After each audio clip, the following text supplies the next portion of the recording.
I'm Jim Czek. You're watching Kelowna Now. We're going to kind of shorten up our intro there.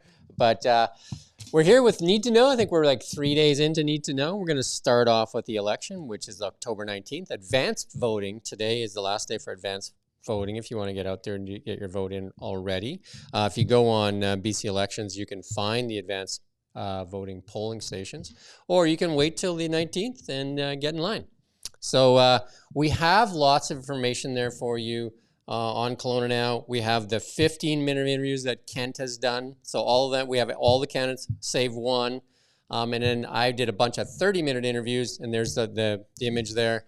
You can watch those 30-minute longer interviews.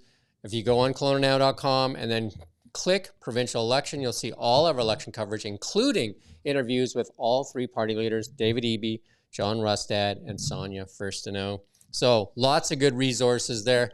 While I was going around the internet there, I did find an RCMP, well, it wasn't from the RCMP, but from the Federation of Police, National Federation. We're going to run this ad here. Jason's going to run this ad that they're running.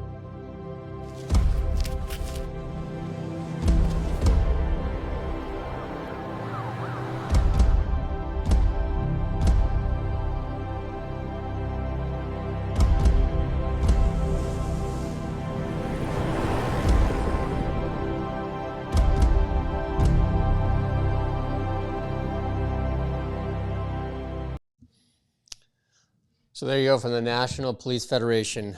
Ask your candidate what their safety plan is. Jason, what do you think of that ad? I'm wondering if they have an opinion or what they're saying. I haven't seen an ad like that from their organization in an election. But there you go. They're asking you to share your voice, though. So I think that's interesting. So this is the chance that you get to actually share your voice, because now they're asking you for your opinion and your thoughts and all that stuff. This is the time you get to share it, because lots of the time they're silent once they're in power, right? So make sure you're out there sharing that voice. We've been talking a little bit about abundance and how we're kind of living in a world of abundance. And I've noticed over the past week or so, Microsoft signed an agreement, not like about a week ago, that they're going to restart 3 Mile Island. And this is all to do with AI, Microsoft needing AI. And then now there's another one here from Google, Karios Power. They signed an agreement. We've got a video to show you too as well.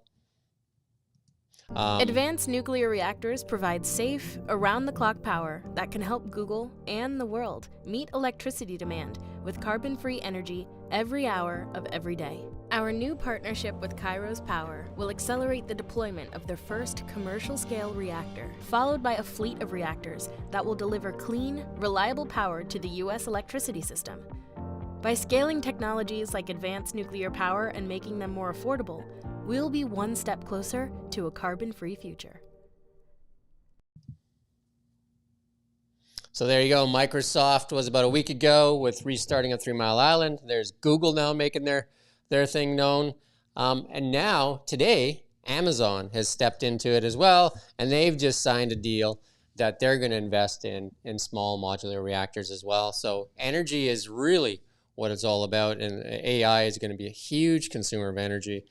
But abundance of energy is where we're headed. So energy, definitely one of the biggest things that's going on. What do you think of that, Jason? Any thoughts on all that nuclear? Microsoft, Google, and Amazon in behind it, that's going to move hard and fast, right? Like, yeah, Tesla's also doing their stuff with their dojos, and they're making these huge computer things, and they need a lot of energy. So that's why, as I say, Alberta kind of sits in that catbird seat with, you know, their access to oil and gas, LNG, and then also they can build SMRs there, and also they have a lot of solar and a lot of wind power. So, I mean, Alberta, it could be the energy mecca of the world, never mind just of Canada. Speaking of Canada, we got another MP. We got a little thing to throw up there. Sean Casey, another Liberal MP, saying that it's time for Justin Trudeau to go. So I guess the question is, does Justin Trudeau resign? I did an interview with pollster Mario Canseco, and he believes there will be a spring election and that Justin Trudeau will be leading the party in that spring election. I talked to somebody today, too, that seems to think that the Liberal Party themselves wants Justin Trudeau to ride this ship down so they can restart where they're at. Any thoughts on that, Jason? Do you think Justin will resign, or do you think he'll be there for the next election? I don't know. I mean, I think if it were any other person, we'd probably see a resignation forthcoming, if not already. But there's a pretty strong will to be in this position. I don't think his personality lets him resign, but hey. Yeah. I would say Mario seems to think that there's going to be an election in the spring here. So if it's not in the spring, it's going to be in the fall. So the longest this can go is October 2025. And the shortest likely is in the spring. So we'll see. That's it for today on this Need to Know. We're going to do these quick things and then talk about a lot of the stuff that's happening in the world, especially AI related. And then I think we need to change our mindsets from a mindset of scarcity to a mindset of abundance.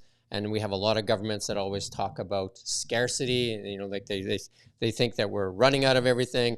We literally live in one of the richest resource nations in the world, and it is run with a scarcity mindset. And we have an abundance, not to transition, but an abundance of information and coverage coming up this Saturday evening, election in BC. And it was quite an excellent interview or discussion earlier today with Renee Merrifield. I think gave a good insight to what people can expect here at Kelowna Now that day. And safe to say, if you're following the election, the results, you'll want to tune in. We'll have the BC Decision Desk here. We'll cover off all the local candidates. We'll have our reporters out at all the venues to bring you some reaction from them, as well as some people at those venues. And we'll have Renee Merrifield and myself on the desk starting at 6 p.m. on October 19th, and we'll be right there till the decision is made. Jason will be there producing the show. He's got lots of cool stuff he's going to show us. He's going to show us all his AI skills, I think. And it'll be Kelowna Now has really been doing well in showing you the election coverage, and we're going to go right to the end, and we're going to be there with you when we call the new government.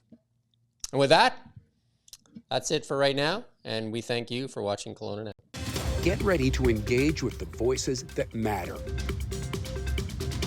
Kelowna Now has gathered more Central Okanagan candidates in the provincial election than any other news source, giving you the chance to truly meet the individuals vying to represent you as MLA. Discover what issues drive them, hear their perspectives, and see how they tackle the tough questions. This is your opportunity to connect with the candidates and make an informed decision before you cast your vote. Don't miss out. Check out our exclusive coverage and empower your voting choice.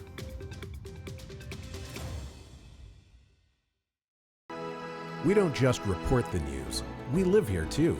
We're your neighbors, bringing you stories that matter to all of us.